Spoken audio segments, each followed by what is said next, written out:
faithful God. Amen. Faithful. Show the glory, Lord.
Ini iman kami, ini pengakuan kami, Bapa. Thank you, Jesus. Hallelujah.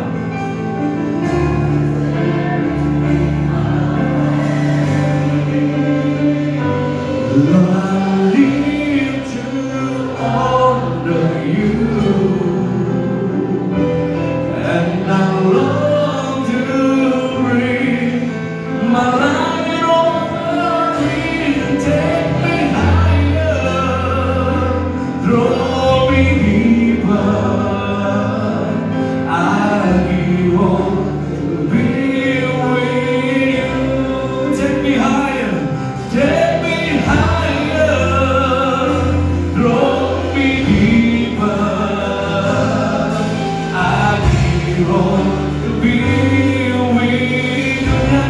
Take me higher, Lord.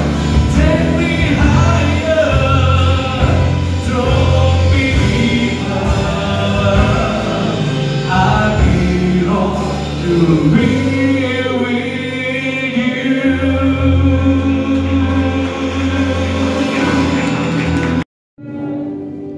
Amin.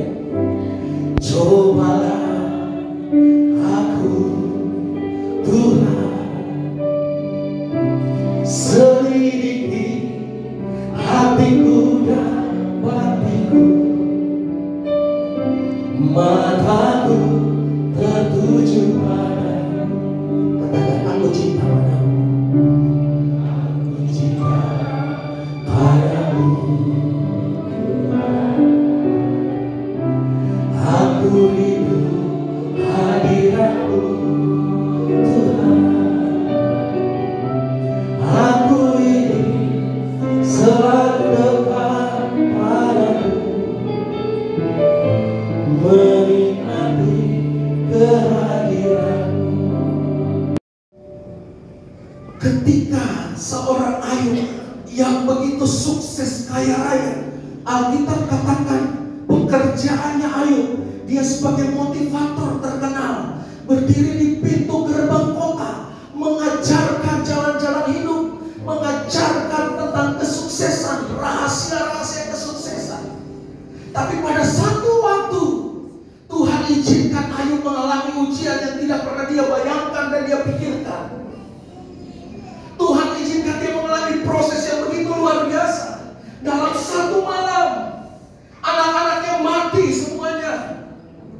Dalam satu malam kekayaannya habis semuanya. Ditambah lagi dia mengalami sakit yang begitu luar biasa, dari batok kepala sampai ujung kaki. Nanah begitu luar biasa, bau busuk begitu luar biasa. Ayub hanya bisa menangis. Dan apa yang dikatakan oleh istri Ayub? Istri Ayub bilang begini, sejak gue menikah sama lu, gak pernah gue bayangkan jadi istri seorang yang penyakitan. Dulu gue mimpi nikah sama lu jadi orang istri seorang konglomerat kaya raya, cinta Tuhan, takut Tuhan. Gak pernah dalam pikiranku aku jadi istri seorang penyakitan. Tapi sekarang apa yang kita alami Ayub,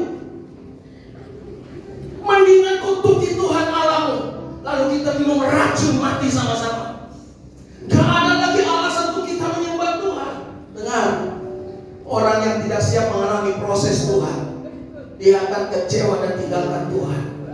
Dia akan mundur ketika hadapi proses. Dia akan berkata Tuhan baik ketika diberkati. Tetapi ketika Tuhan izinkan proses terjadi, dia akan kutuki Tuhan dan akan meninggalkan Tuhan. Tetapi apa yang dikatakan Ayub?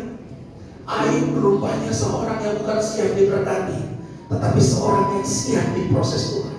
Apa yang dikatakan dalam Ayub pasal 2 ya, ayat yang ke-10. Jawab Ayub kepada istrinya, engkau berbicara seperti perempuan gila. Dengar, orang yang gila itu orang hanya yang mau terima berkat Tuhan, tetapi gak mau terima proses.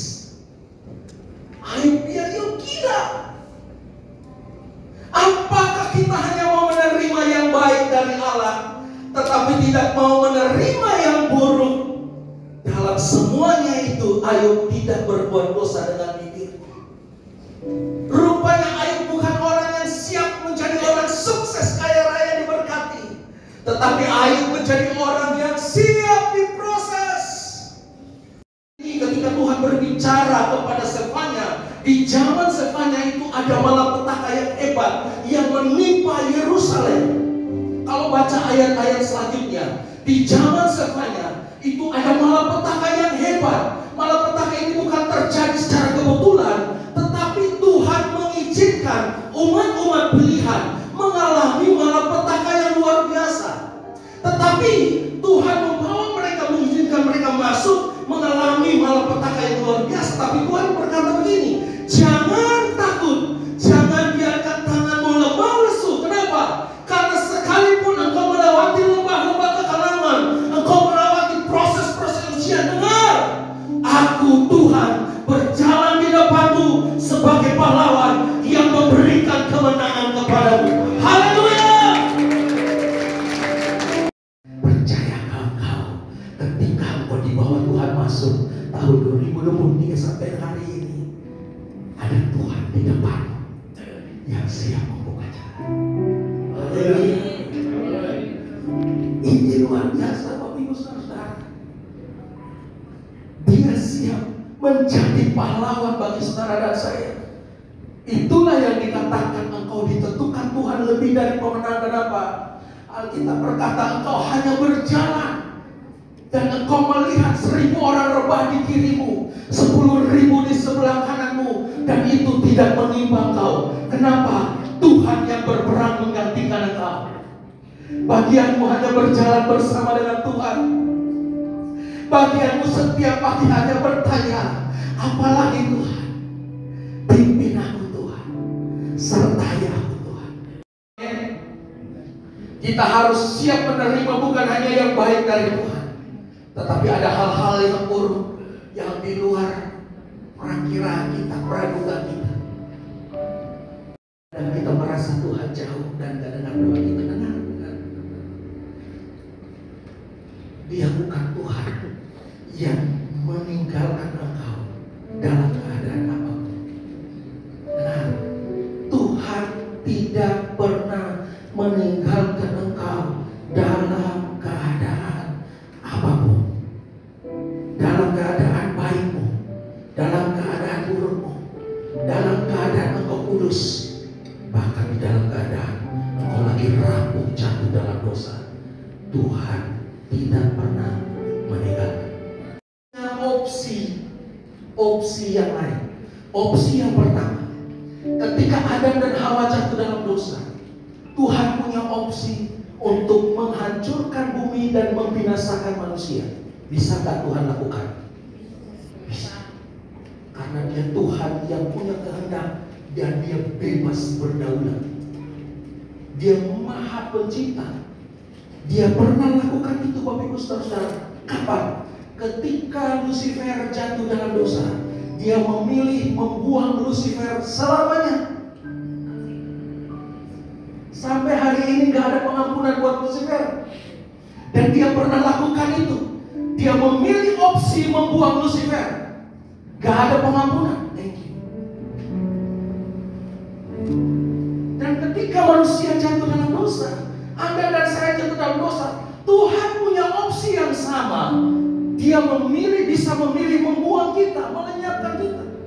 Tapi hebatnya Tuhan, ketika Lucifer jatuh dalam dosa, dia menutup pintu hatinya, kesempatan tidak ada lagi buat Lucifer. Tapi saudara dan saya jatuh dalam dosa, sampai hari ini dia masih berikan kesempatan buat kita. Memilih menjadi Immanuel. Waktu dia datang dikatakan, namai dia, Yesus akan lahir dan namai dia apa? Immanuel, Allah bersama kita. Aku memilih menyertaimu, dan penyertaanku itu total, total, tanpa syarat. Haleluya. Penyertaan Tuhan itu total, Bapak Ibu saudara-saudara, dalam keadaan apapun. Mari kita baca Yeremia pasalnya yang ke-31 ayatnya yang ketiga. Aku mengasihi engkau dengan apa? Kasihku yang kekal. Sebab itu apa? Aku melanjutkan kesetiaanku kepadamu. Firman Tuhan berkata, sekalipun engkau tidak setia, aku tetap setia.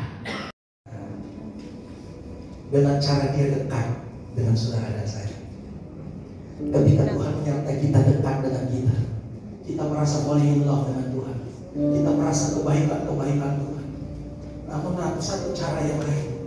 Tuhan menyertai kita dengan cara bukan dekat dengan kita, tetapi dia menyertai kita dari jauh. Pernah ajar anak kecil latih sepeda, goes sepeda? Kalau sepedanya dipegang terus nggak bakalan bisa, dia goes sepeda. Terkadang papanya harus lepaskan pegangannya dan mengikuti dia dari belakang. Itu cara Tuhan. Terkadang dia menyertai kita, dekat dengan kita, dan kita merasa doa kita selalu tembus sampai di surga. Tapi terkadang kita merasa doa kita mentok di plafon rumah. Itu saatnya Tuhan menyertai kita dari jauh. Ada saat-saatnya Tuhan tidak memberikan hadiratnya buat kita. Disitulah kita merasa kok doanya garing, gak ada yang merinding-merinding. Pernah gak alami doa gak merinding-merinding? Kok doaku garing banget ya? Kok hampa hati ini? Pernah gak alami kayak gitu? Doaku kok gak seperti biasanya? Itu di saat itu Tuhan lagi menyertai engkau dari jauh. Kita tidak merasakan hadirannya. Dia tidak memberikan hadirannya, tapi dengar, dia memberikan telinganya bagi saudara dan saya. Dosa sekalipun engkau menjerit, hatimu menjerit dengan kata-kata yang tidak terungkapkan, hanya air matamu. Tuhan mengerti kata-kata doamu. Sekalipun engkau merasa doamu mentok sampai plafon dan engkau merasa garing hidupmu, Tuhan tetap dengar doamu, karena Dia Allah yang omnipresent dalam segala keadaan. Haleluya.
Mulai malam ini sampai selama-lamanya, sampai Tuhan Yawa yang bermain. Kita yang percaya dan diberkati oleh Tuhan Yesus bersama dengan iman